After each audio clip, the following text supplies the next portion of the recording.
అదే వాళ్ళు చెప్తున్నారు. మరి గురువు మీకు చదువు చెప్పడానికి వచ్చినప్పుడు మీరు ఆ చదువుని ఎంత శ్రద్ధగా చదవాలో ఈ కథ పట్ల మీకు తెలుస్తుంది. ఓకేనా? అనగనగా ఒక ఊరిలో ఒక గురువు గారు ఉన్నారు. ఆ గురువు గారికి దగ్గర ఒక శిష్యుడు ఉన్నాడు, చదువు నేర్చుకోవడానికి వచ్చాడు. అతను ఏం చేసేవాడు, అతని పేరు ఏంటంటే అరుణి. ఆ శిష్యుడి పేరేంటి? ఆ శిష్యుడు అతను ఆ గురువు గారికి ఎంతో ఇష్టం, ఎంతో భక్తి, ఎంతో శ్రద్ధగా గురువుగారు ఏ పని చెప్పినా కూడా, ఏంటి గురువుగారు ఇది ఎందుకు చేయాలి గురువుగారు, ఇది ఇట్లా ఎందుకు గురువుగారు, నేను వెళ్ళను, ఇలాంటి మాటలు అనేవాడే కాదు అరుణి. గురువుగారు చెప్పిందే తడవుగా ఈ పని చేసుకురారని అనగానే వెళ్ళిపోయి అది చేసుకుని వచ్చేసేవాడు. ఇది ఇలా చేయి నాన్న అనగానే అలాగే చేసి చూపించేవాడు.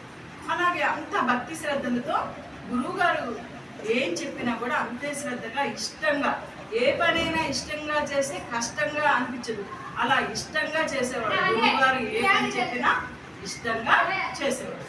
అలాగే ఒక రోజున ఏమైంది, బాగా వర్షం పడుతుంది, బాగా ఎంత వర్షం పడుతుందో. అయితే మరి వర్షం అంటే ఎవరికైనా టెన్షన్గా అనిపిస్తుంది, అయ్యో వర్షం బాగా పడుతుంది అనుకుంటాం. అయితే ఆ వర్షం పడటం వల్ల బాగా నీళ్ళు ఎక్కువ వచ్చేసి చెరువులు నిండిపోయి, ఆ చెరువులు నిండిపోయినప్పుడు నీళ్ళన్నీ బయటకు వచ్చేస్తాయి కదా, అలా వరదలు వస్తున్నాయి.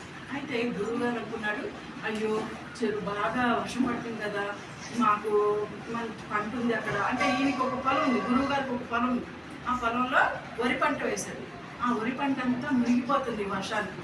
అయ్యో పంట మునిగిపోతుంది, పొలం అంతా మునిగిపోతుంది వర్షం వల్ల, ఏంటి దేవుడా అని బాధపడతా ఉన్నాడు. ఇలా పైకి అనుకుంటున్నాడు, అయ్యో వర్షం పడుతుంది, అయ్యో ఇలాగా నా పంట అంతా మునిగిపోతుంది, అయ్యో అయ్యో అని బాధపడుతున్నాడు గురువుగారు. అరుణి చూశాడు గురువుగారు బాధపడతాడు.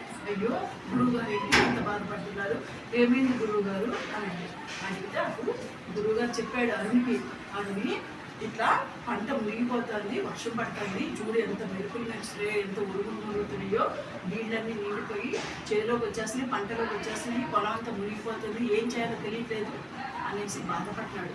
అలా చెప్పంగానే అరుణి అన్నాడు, గురువుగారు మీరేం బాధపడకండి, మీరేం బాధపడకండి, నేను వస్తాను, నేను వెళ్తాను, మీరు బాధపడకండి అని చెప్పేసి గబగబా ఏం చేశాడు, గొడుగు అనేది అప్పట్లో లేవు, గొడుగులు అవి ఏమీ లేవు, గొడుగులు గట్రా ఏం లేవు.